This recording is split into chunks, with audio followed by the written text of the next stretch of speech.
गीता का प्रत्येक पद अपने आप में ही गीता के सागर समान है, किंतु समय सीमा में बंधे होने के कारण केवल कुछ ही शिक्षाओं को आप सभी के साथ साझा करना चाहूंगी। सर्वप्रथम मैं आपको इस बात से अवगत करवाना चाहूंगी कि भगवान श्री कृष्ण ने भगवत गीता का दिव्य ज्ञान क्यों दिया था। जब हम पहली बार गीता को पढ़ते हैं तो एक धृतराष्ट्र के रूप में पढ़ते हैं। जब धृतराष्ट्र पुत्र के वियोग में व्याकुल हुए, बेचैन हुए, भगवत गीता के पहले अध्याय के पहले श्लोक में संजय से पूछते हैं कि धर्म क्षेत्र कुरुक्षेत्र संवेता युद्ध मामता पांडवाशिव हिम गुरुवत संजय। हे संजय, मुझे बताओ कि युद्ध की इच्छा से एकत्र हुए मेरे और पांडव के पुत्र युद्ध भूमि में क्या कर रहे हैं। क्या कांड था कि महाभारत का युद्ध कुरुक्षेत्र की भूमि पर हुआ, और क्या कांड था कि भगवान श्री कृष्ण ने युद्ध से ठीक पहले अर्जुन को भगवत गीता का दिव्य ज्ञान दिया। कांड था कि जब धन दौलत मोह माया और लालच के जाल में फंसकर मनुष्य अपने धर्म के मार्ग से भटक जाता है और धर्म का मार्ग चुनकर अपना सर्वनाश कर लेता है, तब मनुष्य को सर्वनाश से बचाने के लिए स्वयं भगवान श्री कृष्ण ने 5000 साल पहले इस भगवत गीता का दिव्य ज्ञान दिया था। उसी भगवत गीता के दिव्य ज्ञान की पहली सीख हमें मिलती है, मन में जीत की धारणा बनाए रखे। मन सभी के पास होता है, मन तो सभी के पास होता है, किंतु मनोबल हमें केवल भगवत गीता से ही मिलता है। इसलिए हमारे मन में ये धारणा होनी चाहिए कि अंतिम जीत मेरी होगी, अंतिम जीत मेरी होगी।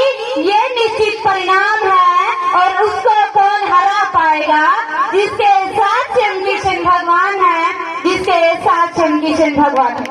भगवत गीता की दूसरी सीख हमें मिलती है, अच्छे कर्म करें। हम मनुष्य भली-भांति जानते हैं कि हम इस संसार में ना कुछ लेकर आए हैं ना कुछ लेकर जाएंगे। जो हमारे साथ जाएगा वो है हमारे अच्छे कर्म। जन्म से लेकर मृत्यु के बीच में हम जो भी भौतिक वस्तु एकत्रित करते हैं वो इसी संसार में रह जाएंगे, और जो हमारे साथ जाएगा वो है हमारे अच्छे कर्म। इसलिए परमपिता परमेश्वर को ध्यान में रखते हुए हमें हमेशा उच्च कोटि के अच्छे कर्म ही करने चाहिए। तीसरी सीख हमें भगवत गीता से मिलती है, कभी भी गिनती पर ध्यान न दें, गुणवत्ता की खोज करें।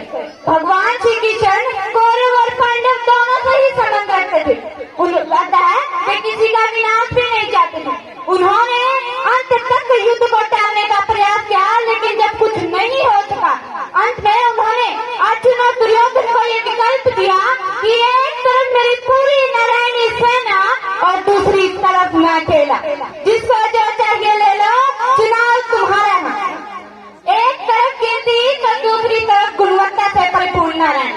अर्जुन ने गुणवत्ता पर जोर दिया, जबकि दुर्योधन ने गिनती पर, और पूरा विश्व ये बात जानता है कि इस युद्ध का क्या परिणाम हुआ। इसलिए गिनती पर ध्यान न दें, गिनती की दौड़ में ना पड़े, गुणवत्ता की खोज करें, आपकी विजय निश्चित है, निश्चित है। चौथी सीख भगवत गीता से हमें यह मिलती है कि किसी भी काम को करने से पहले उस काम के प्रति मन में कोई संशय न रखे। भगवत गीता के पहले अध्याय में अर्जुन प्रश्न करते हैं, श्री कृष्ण उत्तर देते हैं। अर्जुन प्रश्न करते हैं, श्री कृष्ण उत्तर देते हैं। क्यों भगवान श्री कृष्ण ने अर्जुन के हर एक प्रश्न का उत्तर दिया?